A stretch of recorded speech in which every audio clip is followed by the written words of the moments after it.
Hello, everyone. My name is Tooways Asmal. Welcome to another episode of Tooways to Skin a Cat, a show where we talk career experiences, entrepreneurship, and investments.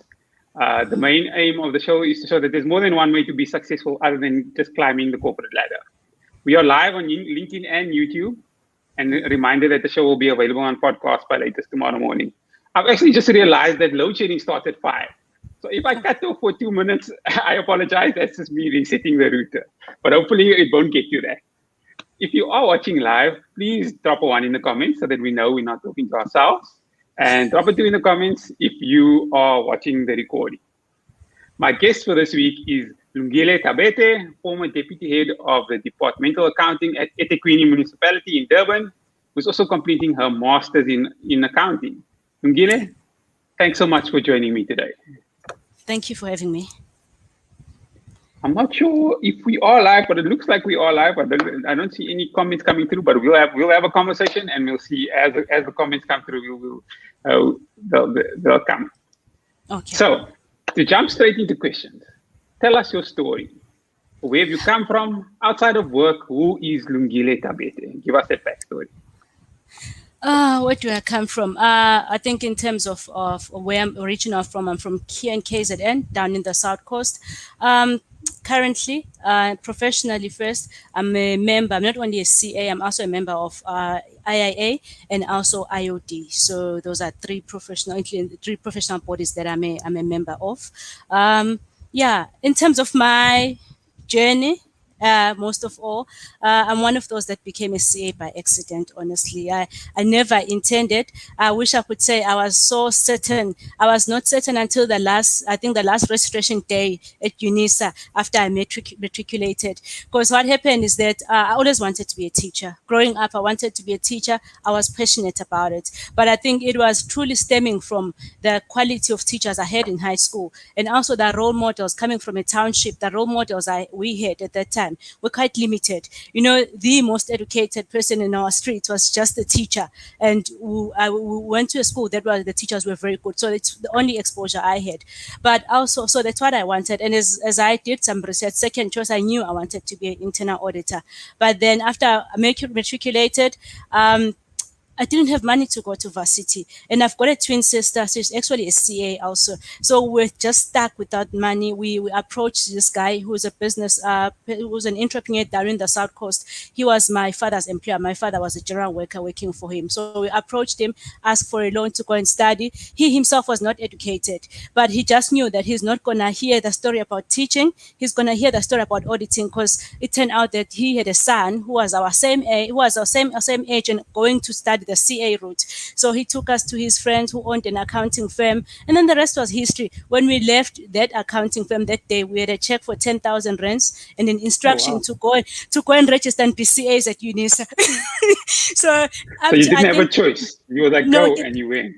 Yes, go and went. And I remember when we came there at UNISA, things were still done quite manually, not like they're done currently. We really asked, we were registering for CA. That's how clueless we were. So really, it was such a nice opportunity, though, because when we got to UNISA, I remember immediately I registered, and then I started looking for a job because I couldn't afford studying full time, because he had just loaned us what was adequate to study. Then I started got a job in an NPO as an assistant accountant, and then throughout the journey, then I studied part time. From undergrad, I just studied part time, and then the real breakthrough came when I got articles. I started articles in a small firm, and then for the first year, I was assigned to a project that involved working on AGSA assignments. So eventually, when I was just fascinated by the AG and all the opportunities that were there, and then I transferred my articles. I went to the AG and I relocated to Pietermaritzburg. So what I did then, I completed my articles at the AG, but that was a real turning point for me and in my journey towards it being a CA, because what I got the exposure to at the AG, I got the exposure. It's an environment with more CAs, so and you really got to an opportunity to be mentored, got an opportunity to understand the whole work environment. And then two, I also got the study support was good too, I must say. And then I also got to understand the public sector, because now we were auditing these public entities, departments, and everything. And for me, it just spoke to my heart so much. And that's why I'm saying I just keep on saying it was really a highlight and a turning point on my career, because I got to understand the public sector not for what was in the media. I got to understand for the mandate, for what it was always meant to be, and how, because I got to a point where I realized that even professionals, accountants, the role that they had to play. When you were auditing in the public sector, I found it amusing, and it made me realize how special auditors and accountants are, the level of their reliance on auditors. You'd be audit, and also some entities, because not all of them are good, not all of them are bad either. So the level that they took how serious they took your advice, and some of them you see that they genuinely didn't know. Some of them they really knew, they knew what they were doing when they were not doing the right thing. So for me, that then just really spoke to my heart. So, and also what I also liked during my period of articles is that at the time when I joined the AG, they were also auditing the UN. So we got to travel a lot internationally. Wow. So that was Wow. nice. I got to shop and That's everything. But even amazing. now, many years later, I'm still reaping rewards from that shopping and everything. And most of us, some relationships that we got to really build when we were traveling, and the knowledge we got at that point in time. So, and then when I completed my articles, I stayed on at the AG. But what I did, because I was getting bored a bit with mainstream auditing, I moved into their technical department. They've got a auditing research and research department at head office. So I moved into that department, which was quite interesting, because I worked on things that I hadn't worked on before. I started working on some projects of updating audit software with IT. I worked on research for the very first time. I hadn't done detailed research. So I stayed on at the AG for a couple of years. And then 6 years ago, it's actually 6 years ago, I think this month, 6 years ago, because I was always curious about my soft spot for public sector, which I said, maybe let me just give it a try. Let me give it a try and see how is it going if I'm on the other side. I'm not an auditor. And also I liked it because there was a nice opportunity which presented itself, where it was in the municipality and within internal audit department. And I hadn't done internal audits at all. So all I knew was external audit and the research that I had done at the AG and the accounting work that I'd done before working there. So I went. But what for me, when I got there, I stayed at that organization for 5 years. Um, Okay. but it was great. It was a great experience, and what I managed to do in the 5 years, I think it's way more than what I achieved. But there were also a downside to everything. I think we can never be ignorant and say public sector is in the media day in day out for all the wrong reasons. It's easy to work there. It's not. It's not Okay. always easy. Yeah. You're stealing the answers before I ask the question. So let's jump into that quickly. But I find it interesting. South Coast, then you South Coast, Sunduzi, and ending up at eThekwini. So you're covering KZN quite Yeah, well. no, actually, even at the age when I even Pretoria, I've worked at the age in Pretoria, because when I Okay. left, finished my articles, I relocated. Still within the AG, I relocated to the head office in Pretoria. So I've explored, but even though it's not as much as I would have liked to explore more provinces. But I did get, at least when I was working at the AG, I got to travel. So there are some of their offices and also internationally. So let's talk a little bit public sector. I know something that you're passionate about. Why should a young CA or a young trainee or someone deciding where to do the articles, why should they consider either the AG or the public sector? Okay, so because even some public sector organizations have now CA training programs that they're Oh, running. okay. I didn't know that. Yeah, they do. Some provincial, some treasury does have, and some of the municipalities, like where I was working at when they did have the program, and it was quite successful because we did have some CAs come through from the program. So why should you consider? Public sector. This is how I view it. I view it as a company. Public sector is a company, and I keep on saying, if what we stands true for new CAs must stand true for experienced CAs.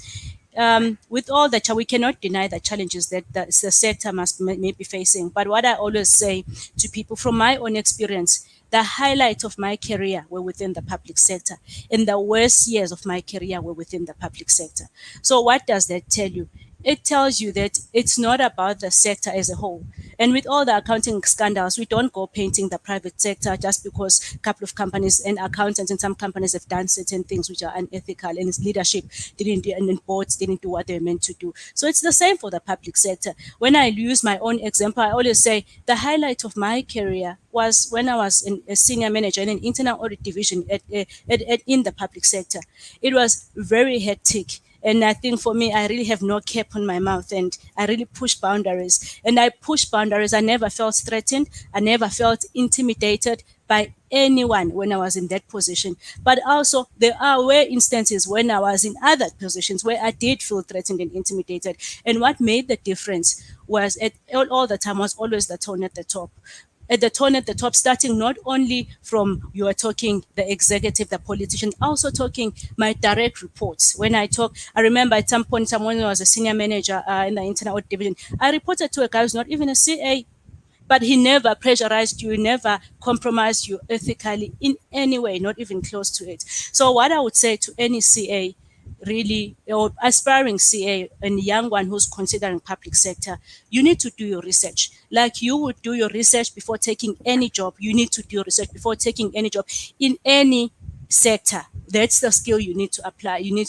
to really apply across board, because there are really good people who are doing good work, good CAs who are doing good work in the public sector, just like they are in the private sector, and there are bad ones too. So that's the reality. So I wouldn't want to do an overall just say that brush off. And then the second part, that's very, I had a problem recently. I remember, of course, the last team I was managing was quite a large team. I had some CAs in my team, and what you would find, it used to be said, and also even outside of the municipality where I worked, people, when they qualify, want to run away from the public sector because they fear that they won't be employable after finishing their articles.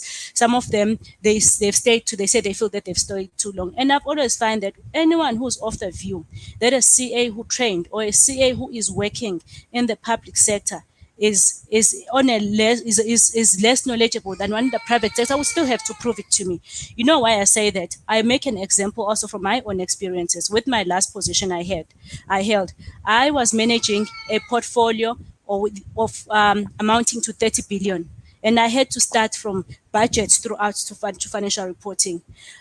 So someone must show me a CA that manages that large portfolio and still gets through it, and you remain untainted in those things. One, two, the public sector, for instance, is quite complex by its nature. I had to deal with accounting for infrastructure assets. I had to dealing with budgets from scratch, and the budget in the public sector is not about just number crunching. You engage specialists in that area, and you also have to go and present in the public. You have to face the community and defend that budget publicly. As an accountant, you have to do that. So how then would we say that skill is not transferable? Because that skill is transferable whatever sector you're going to. And so there's that complexity. And also the issue of the rigid legislation. The legislation in the public sector is quite legislated. That was intended to protect the taxpayer, but it also entails a lot of processes that must be followed, whether you are talking procurement, whether you are talking people management, because the people management unions will be at your door first thing in the morning. So if you have one has managed in that environment, how would you say then that their leadership skill cannot be transferred, it cannot be transferable and applied elsewhere? So that's the challenge. I actually want to challenge anyone who's ever considered private sector, anyone who's in the private sector, youngsters, anyone who's ever questioned hiring someone in the public sector on the basis only of the fact that they're coming from the public sector, to say, really? I think for me, I would find, I know it still happens. And I must say, I was at the point where myself, I was saying, I want to leave because I want to leave the public sector when I just got into a municipality. I'm not going to stay for 2 years because I'm not going to be employable. But seeing what I have seen now, I know that one can leave because you are choosing to leave, but the fact that you fear not being employed, you fear that you're not going to learn in the municipality, it's not there. And another last thing that's there in the municipality, which doesn't exist in private companies have got a luxury of choosing their boards, because remember, when they choose their board, they are able to consider the skills, they are able to consider the experience. In the public sector, you don't have that luxury. Your board is counselors, no education and all. But you know what, as an accountant, what you have to do, you are the one who balances the priority, because you are the one who understands the legislation, you are the one who understands the deadlines, your budget, your financial reports, your procurement standards. You understand all of that. You have to close that gap. So You're that's probably how. educating as well. Oh, yeah, believe you me. Believe you me, you irritate them a lot, but you're also gaining that skill of engaging, because you cannot impose on people. And I always say, just because people are politicians, not all of them are bad, just like not all accountants are bad. So, and Yep. also when those people are your board, because that's what they are when they are accountants, they are your board, you have to bring them up to speed to the requirement before you tell them, I think the decision you're about to make is not kosher. So that's why I truly believe that by being in the public sector, I am as competent, and any CA is as competent as any in the private sector, save for when they choose to be lazy and not learn. I want to put a pin in that because I'm going to come back to that in a minute. Just a reminder that we'll be responding to questions towards the end. So please, if you have questions for Lungile, put it in the chat now so that we don't miss it, and then we'll deal with all the questions towards the end. So you've answered this question a little bit, but I want to have a little bit of a discussion. So I noticed, I'm going to talk from a Cape Town perspective, right? Because I did my articles in Cape Town. And I noticed, especially in Cape Town, there's this negative perception of CAs who work in the public sector. Even people who, for example, they did their articles. So I'm not talking about people who just did the articles at Audit General. I'm even saying people who did their articles at the Big Four firm or anywhere else, and then maybe go to the Auditor General as managers. A lot of them struggle to get out. And it's clearly this negative perception.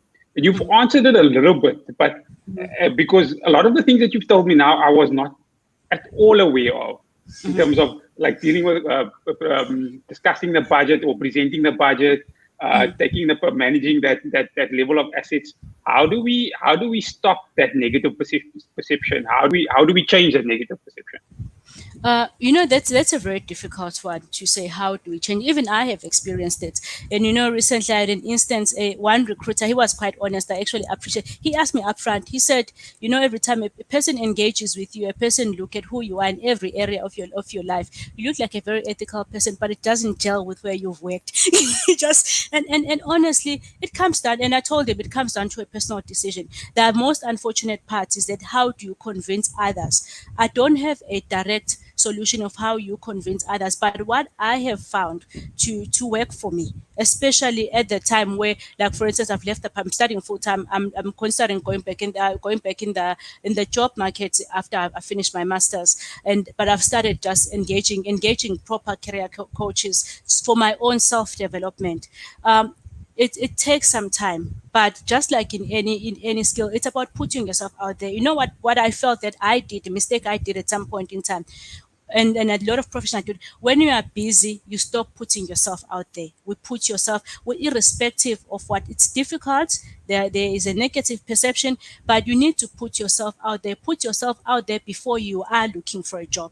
You engage. Networking. Exactly, because you know what I've done now. Because for instance, when I told you I always wanted to be a teacher, I know I have that passion for teaching, and I know even when I go back in the workplace, and even my work management style, I take that approach of teaching. And there's a gap I identify that you find that people in the workplace, they are not ready for when they come out of varsity. So what I've started to do, I started working with the universities in KZN. I put myself out there as a CA, not knowing anyone out there, and applied to be on some audit committees. Then I'm getting to know people there. And I've applied also some universities. I also sit on the council of one of the universities, and I sit on the accounting program board.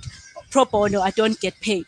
But that's the part I have done to put myself out there, that other professionals, not only limited in the public sector, know me. So any person newly qualified or who's aspiring, just say, put yourself out there. Network everywhere, and don't just limit yourself to waking up in the morning.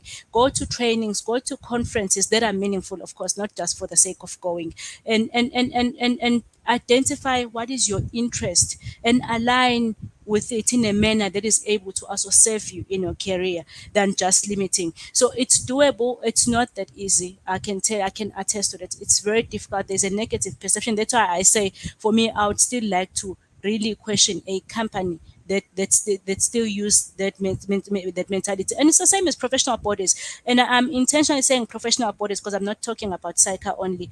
I have experience of 3 professional bodies, and there are more professional bodies. It's same for AGA too. AGAs, I think, are crying the same cry that they're not getting that recognition. But it's how are they assisting? Because professional bodies have got interventions and engagements with government. But how are they measuring that those engagements are effective? And if they are not, we need to tell the truth that they are not, irrespective of whose fault is it, without blaming them too. But how are they assisting us that the market sees us, does not see us as substandard professionals, and does not assume that we're unethical because we've worked in the environment. Because just because one company has done, some company has done this in the private side, not everyone is said to be unethical. It remains a big challenge that I think companies truly need to reflect on that perception that is out there, and also the professional bodies to say how do we address that to just deal with that perception. Okay, no, that's great. What's quite interesting is I was doing my psych CPD reflective plan, and one of the sections is do you have experience in the PFMA, what Public Finance Management Act?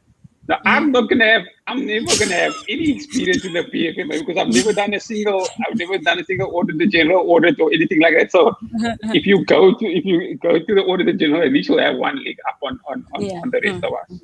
Just in terms of my next question, if somebody's considering the public sector or the Auditor General, is the pay and the growth potential comparable to the private sector?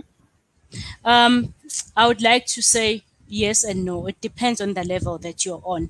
What I have found in terms of trainees, it's very comparable. I was of the view that it's comparable, but I think as the levels go senior, it sort of doesn't become comparable to a large extent. But it's still decent. But it's not at the executive level as it goes up. I just feel that it's not comparable. But up to your finance manager, because that's the area I had most experience, it's quite comparable.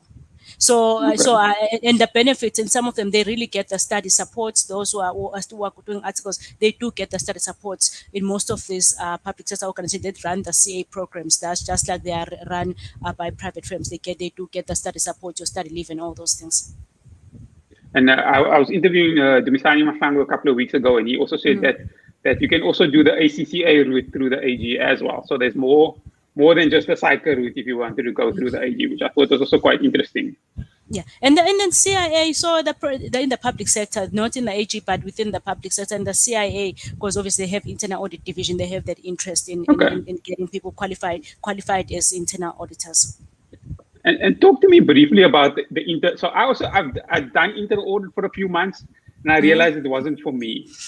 Talk to me about your experience of internal audit. I think that talks to my heart. Internal auditing just talks to my heart. My experience with it obviously was at the municipality. It's very, for me, the good thing about internal audit is you don't just leave people hanging. That's what I like.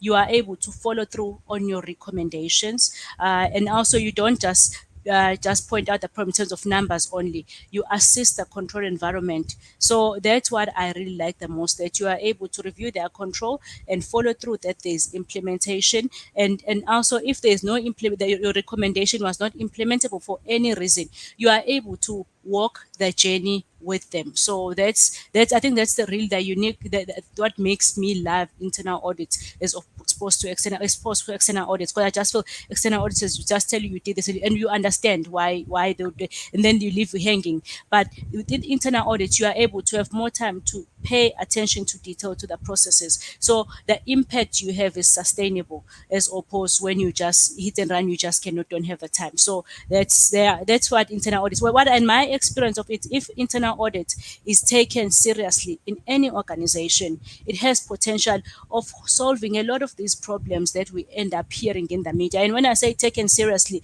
not taken to be made to review tenders, but there must still be that line independence and subject. Their independence must not be impaired. It Yes. must be clear. Because sometimes in the public sector they would want to say, no, come and review the payments before we pay. You can't do that. You're really impairing their independence. So if used correctly, and in my experience, I've been in a case where it was truly used correctly. It used correctly, internal audits is a very good ally for management and also for external auditors, because then they are able to engage with the external auditors on the focus areas and the reliance. I know there's a very big issue with reliance on the internal auditors, that whole fight between internal audit and external audit, but it's truly possible. I've seen it in action where internal and external auditors were working quite, and it assisted where I saw it in action, even assisted practically. I could point it out on the audit strategy that it assisted in saving the audit fees if done correctly, though, because we also cannot compromise external auditors and expect them to rely when we are not doing the work properly. Okay, I was going to move over to questions, but most of the questions are comments that people are enjoying the knowledge that you're providing. But we do have one question from Lungile, who says, why does the curriculum in varsity still not include a public sector perspective as well? Any thoughts on that? I've challenged some universities that I sit on their boards. I've challenged them on that.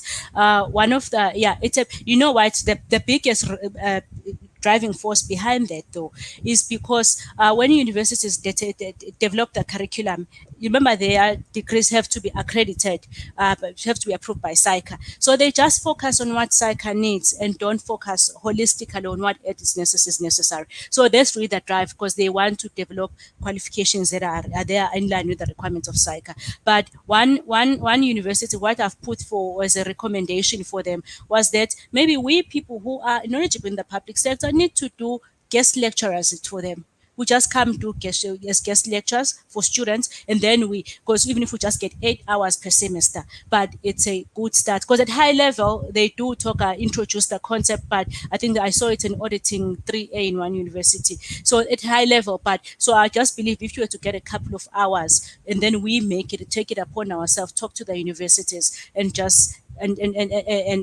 go and talk to them, that would be a good start. But in terms of curriculum, especially because public sector is tending to be a very big employer for these graduates, it's something that we really need to continue tackling with the universities. I think that also help with the perception issue, because they'll see someone who's already achieved and who's working well in the public sector, so that might also help. Yes. Maybe just so there aren't any more questions. Any last few words from you? Anything that we didn't discuss, or anything that you want the audience to know? Especially for people who are aspiring CAs or any other professional, I just would like to just always have it at the back of our minds, irrespective of the sector you're working on. If in order to keep a job, you have to be quiet and not tell the truth, just know you're in the wrong place, respective of the sector that you're on. And that's the first advice.